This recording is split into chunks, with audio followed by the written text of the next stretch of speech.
인종차별 망언으로 논란을 일으킨 누리 마르티네즈 LA시 의원이 결국 오늘 사임했습니다. 비난 여론이 수그러들지 않고 있는 가운데 캘리포니아주 법무부도 진상조사에 착수했습니다.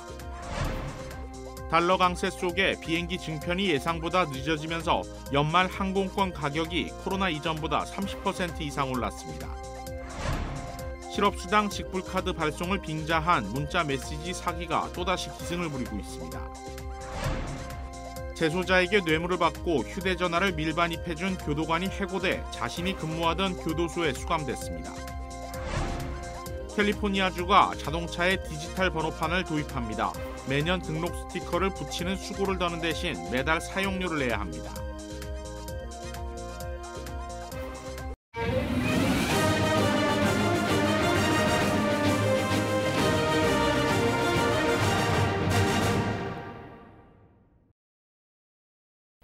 시청자 여러분 안녕하십니까? KBS 아메리칸 뉴스입니다. 인종차별 논란으로 휴가를 떠났던 누리 마르티네즈 시 의원이 결국 사임을 표명했습니다. LA타임즈의 녹취록 공개로 시의장직에서 물러난 누리 마르티네즈 시의원이 오늘 공식 사임했습니다. 마르티네즈 시의원은 공식 성명을 통해 사임 의사를 전하며 지난 9년간 LA 시의회에 몸담을 수 있어 영광이었다고 밝혔습니다. 지난해 마르티네즈는 다른 2명의 시의원과 대화하면서 흑인을 비하하는 원색적인 인종차별 발언을 한 사실이 녹취록을 통해 공개되면서 사퇴 압박을 받아왔습니다. 인종차별 논란 당사자 가운데 케빈 들레온과 길세디오 시의원은 아직 사임을 표명하지 않았습니다. 이번 파문으로 LA 시의회 의정 활동에도 공백이 생겼습니다. LA 시의회는 빠른 시일 내에 시의장을 새로 선임하는 등 적극적인 대처에 나설 것이라고 밝혔습니다. 캘리포니아주 법무부가 LA 시의원들의 인종차별 망언에 대한 진상조사에 착수했습니다. 로폰타 캘리포니아주 법무장관은 오늘 성명을 통해 해당 시의원들의 망언을 강도 높게 비난하면서 실추된 신뢰를 회복하기 위해 선거구 재조정 과정을 면밀히 조사하겠다고 밝혔습니다. 법무부의 이번 조사는 녹취가 담긴 선거구 재조정 회의 당시 인종차별적 요소가 의사결정 과정에서 영향을 끼쳤는지에 관한 것입니다. 10년에 한 번 이뤄지는 선거구 재조정은 LA 시의원들의 막강한 권한을 행사하고 있는 만큼 부당한 개입이 있었는지가 핵심이 될 것으로 보입니다. 이번 망언까지 더해 연이은 시의원들의 비리로 LA 시의회 권한을 대폭 축소시켜야 한다는 여론도 커지고 있습니다. 이와 관련해 LA시 검찰과 한인타운 선거구 재조정위원회 태스크포스 등은 시의회로부터 독립된 별도의 선거구 재조정위원회 설치를 촉구하고 나섰습니다. 이번 중간선거에서 LA 시장직을 두고 리카루소 후보와 경합을 벌이고 있는 캐런 베스 후보가 과거에 한인들을 비하한 사실이 공개돼 파문이 예상됩니다. 캐런 베스 LA 시장 후보가 4.29 사태 직후 진행된 인터뷰에서 한인을 비하했던 사실이 공개됐습니다. 4.29 당시 경찰 대응과 치안 상태를 묻기 위해 구성된 특별위원회가 지난 1992년 9월 캐런 베스 현 LA 시장 후보와 전화 인터뷰한 내용에 따르면 당시 베스 후보는 한인 업주들이 흑인을 도둑으로 보는 것처럼 느껴진다고 언급했으며 한인들은 업소를 운영하며 영어를 배우려는 의지가 없다고 말했습니다. 한편 캐런 베스 현 LA 시장 후보는 4.29 당시 흑인 폭도들의 방화와 약탈을 기적이라고 표현한 것에 대해 한인 단체에 공개 사과를 하기도 했습니다. 바이든 행정부가 국가 안보 전략을 처음 공개했습니다. 중국과 러시아는 국제 평화의 안전을 위협하고 있으며 북한의 위협에는 확장 억제를 강화할 것이라고 강조했습니다. 보도에 이영현 기자입니다.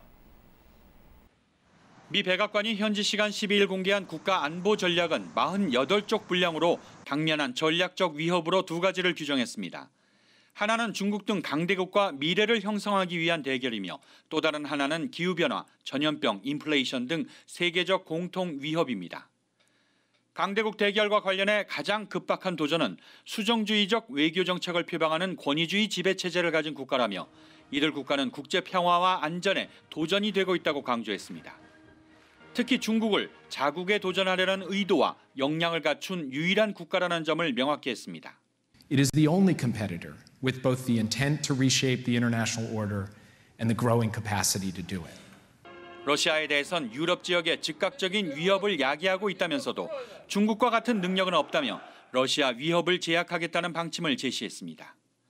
북한에 대해서는 불법 핵무기와 미사일 프로그램 확장을 계속하고 있다며 확장 억제도 강화하고 한국을 비롯해 인도 태평양 지역의 동맹을 더욱 공고히 하겠다고 강조했습니다. 기후변화 등 전 지구적 도전에 대응해서는 경쟁자를 포함해 다른 국가와 협력을 포괄적으로 강화하겠다고 밝혔습니다. While at the same time working with a range of countries to help solve problems that matter to all of us and for which cooperation requires us reaching beyond just countries that share our political system. 바이든 정부는 특히 경쟁력을 강화하기 위해 반도체 지원법과 인플레이션 감축법 등을 다시 한번 언급하며 핵심 분야에 대한 미국 내 투자를 강조했습니다. 지난해 3월 국가안보전략 중간 지침을 발표한 바이든 정부는 올해 1월 최종안을 공개하려 했으나 우크라이나 전쟁으로 인해 전략을 수정하면서 발표 시점이 늦어졌습니다. 로스앤젤레스에서 KBS 뉴스 이영현입니다. 달러와 강세로 한국 여행을 계획하고 계신 분들 많습니다. 그런데 올 연말까지 항공편 부족 현상이 해소되지 않아 평소보다 빠른 예약이 필요하다고 합니다. 보도에 김경애 기자입니다. 타운의 한 여행사, 연말에 한국을 방문하려는 고객들의 문의 전화가 빗발칩니다. 실제로 연말 항공권을 예약하는 고객은 하루 80여 명으로 코로나 이전보다 4배나 늘었습니다. 한인 여행객들은 연말 항공편 가격 인상을 고려해 예약을 서두르고 있습니다. 지금이 항공편 예약하는 것이 제일 저렴하고 시기적으로도 제일 적당해가지고 잘 계산해가지고 우리 아이들이 비행기표를 끊어줬어요. 연말 기준 현재 한국행 항공권은 왕복 1,500에서 1,600달러를 보이고 있지만 12월엔 최저 3,000달러로 코로나 이전보다 30% 이상 가격이 올랐습니다. 여행 전문가들은 항공편 공급이 당초 예상보다 부족해 가격이 계속 오르는 상황이라면서 연말 예약을 하려면 지금이 적기라는 설명입니다. 보통 이제 학생들이 방학하는 시작이 한 16일 정도? 그래서 오시는 게 한 1월 6일 정도. 이 정도 지금 가격이 한 3,000불대에 나옵니다. 그러니까 지금 하셔도 빠른 게 아니죠. 한국발 LA 노선 특가 이벤트를 시작한 에어프레미아의 경우 12월에도 항공편 가격은 1,400달러대로 저렴하지만 여행업계는 항공권 판매가 쉽지 않다고 합니다. 현금 지불만 가능하고 좌석 배정이 안 되며 문제 발생 시 클레임을 할 지점도 없기 때문입니다. 성수기인 연말연시엔 국내선 가격도 많이 오릅니다. LA에서 뉴욕을 왕복할 경우 10월 하순엔 800달러인 항공권 가격이 12월 20일에서 1월 6일 사이엔 998달러로 25% 정도 비쌉니다. 여행업계는 국제선과 국내선 항공권 가격은 내년 1월 20일 이후 안정될 것으로 전망했습니다. KBS 뉴스 김경일입니다. 실업수당 직불카드 발송을 빙자한 문자메시지 사기가 또다시 기승을 부리고 있습니다. 용의자들은 직불카드 사용이 정지됐다며 개인정보를 요구하는데 내용 입력을 위한 홈페이지 링크를 전달해 피해자의 클릭을 유도하고 있습니다. 피해자는 신규 카드 발급을 위해 집 주소와 전화번호, 사회보장번호 등을 입력하는데 이 과정에서 개인정보가 유출되는 구조입니다. 연방거래위원회는 실업수당 직불카드 관련으로 문자메시지를 받을 경우 노동국에 직접 방문하거나 대표번호로 전화해 사실 유무를 확인해야 한다고 밝혔습니다. 또 피해 사실을 연방거래위원회에 신고해 추가 피해자가 나오지 않도록 도와달라고 당부했습니다. 재소자에게 뇌물을 받고 반입 금지 물품을 밀반입하게 도와준 교도관이 해고되면서 체포되는 영상이 공개됐습니다. 윤범수 기자가 보도합니다. 조사실에 들어선 한 교도관. 함께 따라 들어온 사람은 교정시설 최고 책임자인 카운티 셰리프입니다. You're fired. You're no longer an employee here. You understand? You betrayed the trust of every citizen that we have the privilege to serve, and you betrayed the trust of the brave and selfless men and women that you worked alongside for nearly 3 years. Stand up and take that uniform. 셰리프는 이어 곧바로 입고 있는 유니폼을 벗을 것을 명령합니다. 해고된 남성은 자신이 일하던 차가운 감옥에 수감됐습니다. 텍사스주 콜린 카운티 셰리프국은 해고된 전직 교도관 타일러 무디를 3급 중범 혐의로 체포 구금했습니다. 무디는 재소자에게 돈을 받고 외부에서 휴대전화를 밀반입해준 혐의를 받고 있는데 셰리프국은 다른 교도관들 역시 이 같은 비리 행위를 저질렀을 가능성이 있다고 보고 수사를 확대하고 있습니다. 플로리다의 한 고등학교. 학생이 경관의 허리춤을 잡고 바닥에 매다 꽂더니 위에서 경관을 수차례 가격합니다.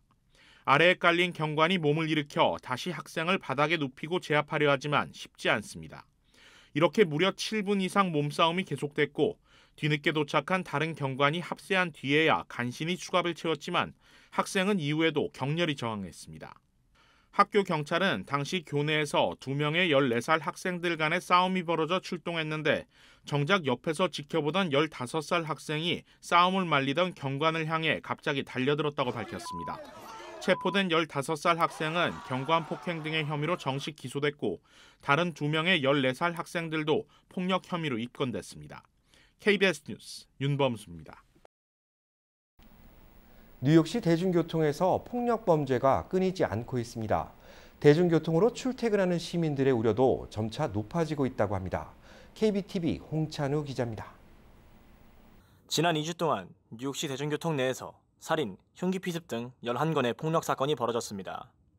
대중교통 내 범죄가 급증하면서 통근을 위해 대중교통을 이용하는 주민들의 우려는 커지고 있습니다.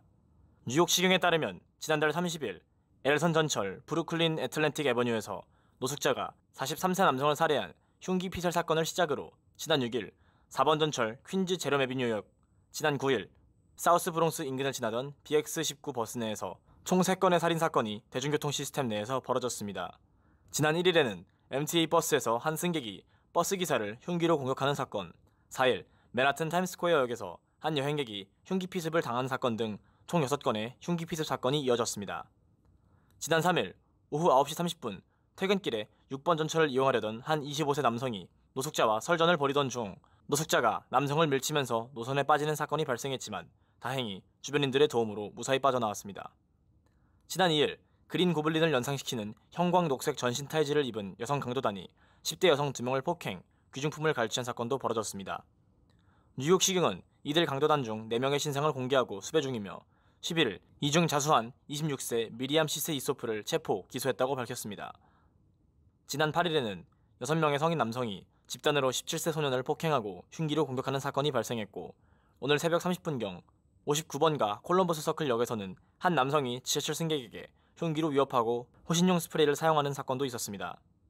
뉴욕시경의 통계에 따르면 올해 10월 2일까지 발생한 대중교통 내 범죄는 1721건으로 전년 동기 1215건 대비 41.6%나 증가했습니다. 올해 발생한 대중교통 내 범죄는 코로나19 팬데믹 이전 2019년 동기 대비 5% 감소했지만 올해 대중교통 이용객 수가 2019년에 60% 초반대를 기록하고 있어 승객 수 대비 더 많은 범죄가 발생하고 있다는 지적도 나왔습니다. KBTV 뉴스 홍찬호입니다. 캘리포니아주가 디지털 자동차 번호판을 도입합니다. 매년 등록 스티커를 붙이는 수고를 덜 수 있는 반면 매월 사용료를 납부해야 합니다. 철판을 프레스 공법으로 찍어 만든 기존 번호판 대신 액정 화면이 번호판 역할을 하는 자동차용 디지털 번호판이 캘리포니아주에 정식 도입됩니다. 아마존 킨들 등 전자책과 유사한 원리를 사용하는 디지털 번호판은 지난 2013년 파일럿 프로그램으로 등장했는데 앞으로는 누구나 차에 달 수 있습니다. 디지털 번호판도 일반 번호판과 똑같은 정보를 담고 있으며 등록을 갱신하면 스티커를 바꾸는 대신 새로운 연도가 액정에 표기됩니다. 필요에 따라 내용 변경도 가능한데 차량이 도난당한 사실을 외부에 알리는 기능도 있습니다. 이 번호판은 개인용 차량은 물론 트럭과 같은 상업용 차량에도 부착이 허용됩니다. 하지만 편리한 대신 매월 $19 95센트의 사용료를 납부해야 합니다. 물고기의 잔혹한 죽음을 예방하기 위한 국제적인 기준이 마련될 전망입니다. 국제비영리기관 지속가능한 양식관리위원회는 어류복지기준 초안을 검토하고 있다고 밝혔습니다. 물고기를 죽이기 전 기절시켜 물리적 고통이나 스트레스, 불안을 덜어주는 것이 이번 안의 핵심입니다. 위원회는 물고기도 지각 있는 생명체로 사람의 손질 과정에서 스트레스와 고통을 받을 수 있다고 밝혔습니다. 그러면서 현재 시행되고 있는 질식사나 암모니아의 담그기, 산채로 내장을 빼는 야만적인 도살 방식이 없어져야 할 것이라고 강조했습니다. 국제기준이 마련되면 이 기준은 향후 갑각류 등 다양한 해양생물에 적용될 방침입니다. 유럽연합은 지난 2009년 물고기가 죽을 때 고통을 느낀다는 사실을 증명하는 과학적 근거가 충분하다는 입장을 밝히기도 했습니다. 임신 중 타이레놀을 복용할 경우 태아의 발달 장애를 유발할 수 있다는 연구 결과가 나왔습니다. KBTV 김은지 기자가 취재했습니다. 태아의 건강을 생각하는 산모들은 특히 진통제 선택에 큰 주의를 기울이게 되는데 발열, 근육통, 기침과 각종 알레르기 증상의 치료에 쓰이는 아세트아미노펜은 그간 임신 중 복용하는 가장 안전한 옵션으로 간주돼 왔습니다. 질병통제예방센터 CDC에 따르면 전 세계에서 출산 경험이 있는 여성 10명 중 9명이 임신 중 진통제를 복용했다고 보고했습니다. 이 중 절반 이상이 아세트아미노펜 계열의 약물을 복용한 것으로 나타났습니다. 그러나 크리스틴 스나이더 펜실베니아 의과대학 공중보건학 교수 연구진은 2009년에서 2011년 펜실베니아의 여러 병원에서 첫 아이를 출산한 여성 2,423명과 태어난 자녀의 진료 기록과 조사 자료를 분석했습니다. 연구진이 최근 온라인 과학 전문지 공공과학 도서관에 발표한 연구 결과에 따르면 아세트아미노펜을 복용한 여성의 자녀 22.7%는 수면 장애를, 32.9%는 주의력 문제를 보였습니다. 반면 이 약물을 복용하지 않은 여성의 자녀 가운데 18.9%가 수면 장애, 28%가 주의력 문제를 겪은 것으로 조사됐습니다. 결과적으로 임신 중 아세트아미노펜에 노출된 아이는 3세 때 7가지의 행동장애 중 주의력 결핍과 수면장애, 내성적 행동 문제가 나타날 가능성이 다른 아이들보다 20% 이상 높았습니다. 임신 중 모체의 스트레스 등 다른 변수들을 고려해도 이 3가지 중 수면 문제와 주의력 결핍 위험 등 2가지 행동장애 가능성은 여전히 높았습니다. 스나이더 교수는 아동 발달에 영향을 미치는 가장 큰 요인은 스트레스라면서 임신 중 아세트아미노펜이 함유된 약물 복용에는 신중해야 한다고 강조했습니다. 한편 지난 4월에도 임신 중 아세트아미노펜 노출이 태아의 신경 발달 장애, 생식기 및 비뇨기 질환 등 위험을 높일 수 있음을 시사하는 근거가 쌓이고 있다는 보도가 나오기도 했습니다. KBTV 뉴스 김은지입니다. 유엔 긴급특별총회에서 우크라이나 영토에 대한 러시아의 불법적 병합 시도를 규탄하는 결의안이 채택됐습니다. 구속력은 없지만 140여 개 나라가 찬성표를 던진 만큼 러시아가 상당한 외교적 부담을 갖게 됐다는 분석입니다. 보도에 한보경 기자입니다. 뉴욕 유엔 본부에서 이틀째 열린 긴급특별총회에서 러시아 규탄 결의안이 회원국들의 압도적 지지로 채택됐습니다. Results of the vote is as follows: in favor 143, against 5, abstentions 35. 러시아가 도네츠크 등 우크라이나 4개 지역에서 실시한 주민투표를 국제법상 효력이 없는 불법 행위로 규정하고 병합 선언도 인정하지 않는다는 게 이번 결의안의 주요 골자입니다. 143개 나라가 찬성표를 던졌고 러시아와 벨라루스, 북한, 그리고 니카라과와 시리아 등 5개 나라는 결의안 채택에 반대했습니다. 중국과 인도, 베트남, 그리고 남아프리카 공화국 등 35개 나라는 기권했습니다. 지난달 30일 유엔 안전보장이사회가 비슷한 내용의 결의안 채택을 시도했지만 상임이사국인 러시아의 반대로 불발된 바 있습니다. 총회 표결에 앞서 이번 결의안 채택을 주도한 유엔 주재 미국 대사는 다른 나라 땅을 무력으로 빼앗은 거라며 러시아의 우크라이나 영토 병합 선언을 강도 높게 비난했습니다. The United Nations will not tolerate attempts at illegal annexation. These United Nations will not tolerate seizing a neighbor's land by force. We will stand up to it. 총회 참석국 3분의 2 이상이 찬성하면 채택되는 총회 결의안은 안보리 결의안과는 달리 법적 구속력이 없지만 유엔 회원국들의 전체 총의가 담긴 만큼 러시아에 대한 외교적 압박 수위를 높일 수는 있습니다. 미국 등 서방국들은 전쟁으로 경제적 어려움을 겪고 있는 저소득, 개도국들의 기권이 많아지면 결의안 채택이 불발될 수 있다는 점을 우려하기도 했습니다. 하지만 이번 유엔 긴급특별총회 첫날인 지난 10일 오전 러시아가 우크라이나에 대한 미사일 공격을 단행하면서 회원국들 사이에서 러시아에 대한 부정적 여론이 확산된 것으로 보입니다. 뉴욕에서 KBS 뉴스 한보경입니다. LA 카운티 사회복지국이 청소년들에게 매월 $1,000를 제공하는 기본소득제 시범 운영에 돌입했습니다. 청소년 기본소득제는 사회구성원으로 발돋움하는 청년들이 직업을 가질 수 있도록 지원하는 주정부 차원의 취업 장려 프로그램입니다. 프로그램 참여자 선발은 이미 마무리됐는데 수혜 대상에는 18세부터 24세 사이 청소년 300명이 올랐습니다. LA 카운티 슈퍼바이저 위원회는 청년들의 정규직 고용기회 확대를 위해 프로그램에 참여하게 됐으며 기본소득제 시행으로 많은 청년들이 안정적인 일자리를 찾을 것을 기대한다고 밝혔습니다. 뉴욕 자유의 여신상 왕관 전망대의 출입이 재개됩니다. 완화된 방역 지침에 따른 조치로 풀이됩니다. 뉴욕시 국립공원관리국은 오늘 팬데믹 사태로 2년 반 동안 폐쇄됐던 자유의 여신상 왕관 전망대의 출입을 허용한다고 발표했습니다. 그간 자유의 여신상 출입은 방역 조치와 인력난으로 제한적으로 이뤄졌습니다. 뉴욕 시민들의 지속적인 요구에 따라 출입이 재개된 것인데 국립공원관리국 측은 조속히 직원을 채용해 전망대 관람이 가능하도록 조치할 것이라고 밝혔습니다. 뉴욕 리버티 섬에 자리한 자유의 여신상은 미국 독립 100주년을 기념해 프랑스 정부가 전달한 것으로 지난 1984년에는 유네스코 세계문화유산에 등재되기도 했습니다.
KBS 아메리칸 뉴스 마칩니다. 시청해 주셔서 고맙습니다.